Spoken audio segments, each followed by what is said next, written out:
ইনস্ট্রুমেন্টটা বা এই বীণাটাকে বিপঞ্চি বীণা বলে, যেটা আমরা নাট্যশাস্ত্রেও পাই আর সঙ্গীত রত্নাকর যে কোনো টেক্সটেই এর বর্ণনা তো পাই মানে এর মানে কোনো সাদৃশ্য নেই আজকের কোনো ইনস্ট্রুমেন্টের সাথে। আজকে কাঠের পেগও আমরা পাচ্ছি, কিন্তু এর সবকটা আড়াই প্যাচের একটা প্রসেসে একে পুরো বাঁধা আছে। এবং সেই ক্ষেত্রে এটা নি ধা পা মা গা রে সা নি ধা, নটা তার যেহেতু আমি মধ্য সপ্তকের 7টা তার নিয়েছি, মন্দ সপ্তকের 2টো তার নিয়েছি। কখনো প্রয়োজন হলে মন্দ সপ্তকের 2টো তার, মধ্য সপ্তকের 5টা তার, তার সপ্তকের 2টো তারও আমি নিতে পারি আমার প্রয়োজন অনুযায়ী। ঠিক আছে, তো এইভাবে জিনিসটা চলে। একটু চড়ে গেল সাটা, একে একটু আমি টানবো বা এই জায়গাটা, এই দুটো জায়গা ধরে হালকা করে নামাবো, যেটা আজকে আমাদের এই প্রসেসটাই দড়ি ধরে টিউনিংটা একটু আগে পিছে করার প্রসেসটা আমরা রুদ্রবীণার কিছু পোর্শনে পাই, সেতারেও পাই, যেখানে আমরা ফ্রেটের যে ইয়েগুলো ওগুলোকে একটু দড়ি দিয়ে তাকে উঁচু নিচু করে অ্যাডজাস্ট করা হয়।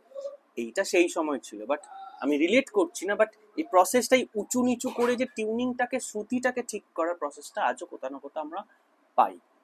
ন তারের বক্রবীণার ক্যাটাগরিতে একে রাখা হয়। তো বক্রবীণা কারণ এর মাথাটা বক্র। নাট্যশাস্ত্রে 3 ধরনের বীণা বলা আছে, বক্র, কুর্ম, আলাভ। তো এটা বক্রবীণার মধ্যে পড়ে এবং এটা যেহেতু 9টা তার, তার সেই অনুযায়ী এর একটা নাম বিপঞ্চি দেওয়া হয়েছে। এর যখন 7টা তার হয়ে যাবে তখন একে চিত্রাবীণা বলে, সেটাও নাট্যশাস্ত্রে বলা আছে, পরবর্তী টেক্সটে আছে। এবং নাট্যশাস্ত্রের পরবর্তী টেক্সটে 21 তারের যে হার, যেটাকে মত্তকোকিলা বীণা বলে, সেটা পরে আমি বলছি। তো এটার টিউনিং এ তুমি যদি দেখো কোনো পেগ নেই, এর তারের কোনো পেগ নেই, শুধু দড়িকে লক করে একটা আড়াই প্যাচের একটা ইন্টারলকে একে করা হয়। সেটা শেখা খুব টাফ। এই ডিস্টেন্স অনুযায়ী একে উঠিয়ে নামিয়ে এর শ্রুতিকে নির্ধারণ করা হয়। আর এর কোনো পেগ নেই, এই দড়ি আড়াই প্যাচে এর পুরো স্ট্র্যাটেজিটা আছে। যেমন ধরো এটা সায়ের তার, আমি তোমাকে খুলে দেখাচ্ছি পুরোটা। এই দেখো, এটা শুধু এই দড়িটা, এটার সাথে এই দড়িটা রয়েছে, ঠিক আছে, এর এন্ডে এইটাকে পেক করা। এটা নাইলন স্ট্রিং, একে পেছনে আগে এরকম বুড়ো আঙ্গুল দিয়ে ধরবো, এই বুড়ো আঙ্গুল দিয়ে টেনে ধরলাম, ধরে একে একটা ঘোরালাম, ঘুরিয়ে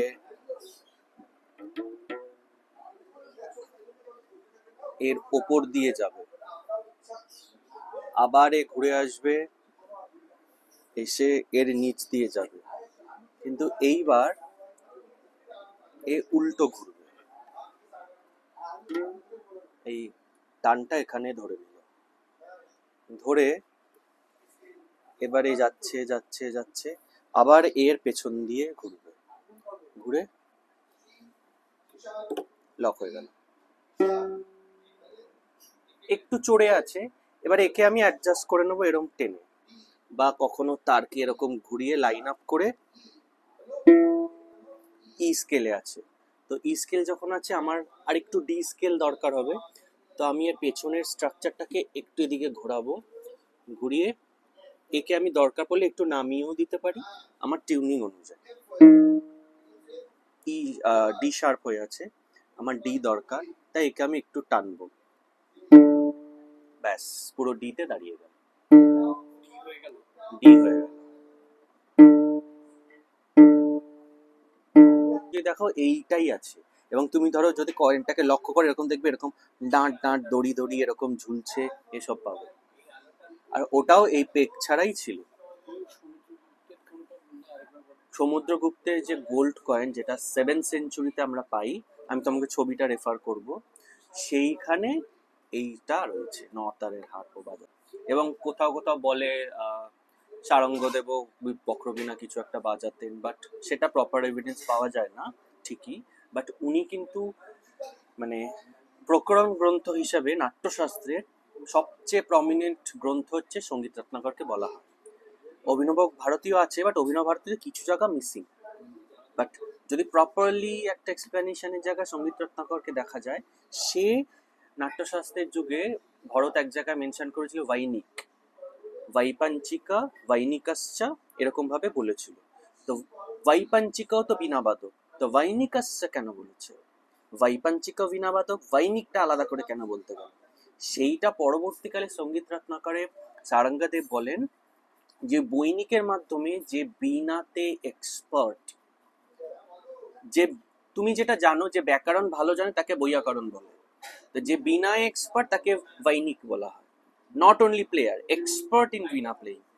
সেইটা সে মেনশন করে কেউ কিছুতে এক্সপার্ট হবে তখনই যখন সে ইনস্ট্রুমেন্টার পেরিফেরি তাকে অনেক দূর যাওয়ার সুযোগ করে দেবে।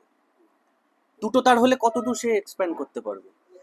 তাই জন্য 21টা তারের হার, যেখানে তুমি ইমেন্স ক্রিয়েটিভিটি দেখাতে পারবে। সারঙ্গদেব বলে যে 21 তারের হার হচ্ছে সব বীণার মধ্যে প্রধান। সেটা তার 6th চ্যাপ্টার বাদ্যাধ্যায়ে সঙ্গীত রত্নাকরে মেনশন আছে, একদম শ্লোকেই মেনশন আছে।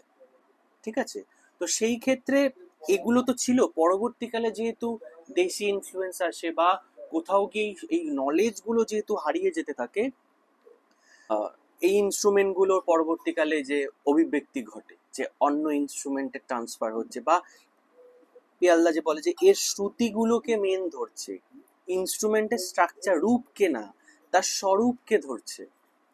স্বরূপ মানে শ্রুতি, এর টোনালিটি, এর বাদন প্রক্রিয়া। বাদন প্রক্রিয়া নাট্যশাস্ত্রে মেনশন আছে ধাতু চ্যাপ্টারে, 29 নম্বর চ্যাপ্টারে নাট্যশাস্ত্রে মেনশন আছে যে বাদন তোমার প্রায় 35 না 40 রকমের বাদন প্রক্রিয়া, ধাতু যেটাকে বলে 4 রকমের ধাতু ভাগ করে সেটাকে মেনশন আছে। এবং সেই ধাতু তোমার হচ্ছে টেকনিক্স, যে তুমি দুটো স্বরের মধ্যে গ্যাপ দেবে, সেই অনুযায়ী এক ধরনের ধাতুর ভেরিয়েশন। তুমি দুটো আঙ্গুলকে কিভাবে চালাবে সেই অনুযায়ী ব্যঞ্জন ধাতুর একটা এক্সপ্লেনেশন আছে, মানে ধাতুর ক্যাটাগরির মধ্যে। এবং তার সাথে সাথে সে 33 রকমের অলংকারকে বলে দিয়ে যায়। অলংকার হচ্ছে স্মল স্মল কম্পোজিশনস, দুটো তিনটে স্বর নিয়ে তুমি কিভাবে কম্পোজিশন করছো, আবার 4টে স্বর নিয়ে কম্পোজিশন, এরকম 33 রকমের অলংকার নাট্যশাস্ত্রেও বলা আছে। ঠিক আছে, তো এইগুলো হচ্ছে আমাদের মেথোডোলজি। একটা লস্ট ট্রেডিশন, যে প্রায় 2000-2500 বছর আগে হারিয়ে গিয়েছে, বলা যায় হারিয়ে গেছে কোনোভাবে টেক্সটে, কিন্তু তার অভিব্যক্তি ঘটিয়ে সে আজকের কোনো কোনো ইনস্ট্রুমেন্টে কোনো কোনো বাদন শৈলীতে বেঁচে আছে। সেইটাই আমরা, যেহেতু আমাদের পূর্বপুরুষদের অস্তিত্ব না থাকলে আমাদের অস্তিত্ব নেই, তেমন আমাদের রুট ইনস্ট্রুমেন্টস, এই ইনস্ট্রুমেন্টগুলো আমাদের রুটেড ইনস্ট্রুমেন্ট, সবচেয়ে প্রিমিটিভ ইনস্ট্রুমেন্টস এগুলোকে বলা হয়। যেটা সর্বপ্রথম লেখা হয় যে নাট্যশাস্ত্র, সেইখানে মেনশন আছে। এবং সেটা লেখা আছে কেন? তার আগে কিন্তু শ্রুতিবিদ্যা ছিল, তখন লেখার প্রসেস ছিল না। ভরতের নাট্যশাস্ত্র ওরাল ট্রেডিশন, যেটা যেটা আমাদের বেদেও আছে। আজও বেদ শিখতে গেলে তোমাকে নোটেশন দিয়ে শেখাবে না, গুরুরা হাতে তাদের পুরো নোটেশন থাকে। এই অনুযায়ী আমরা যখন শিখেছি বেদ ভবন থেকে, তখন আমরা 4 বছর কোনো নোটেশন নেই, কিছু নেই, পুরোটা আমাদের শ্রুতিবিদ্যা এবং পুরোটা মনে রাখার বিদ্যার উপর। কারণ ব্রেনকে উন্নত না করতে পারলে আমরা অন্য মাধ্যমকেও বেশি দিন রাখতে পারবো না। মাধ্যম তো হারিয়ে যাবে, ম্যানুস্ক্রিপ্ট হারিয়ে যাবে,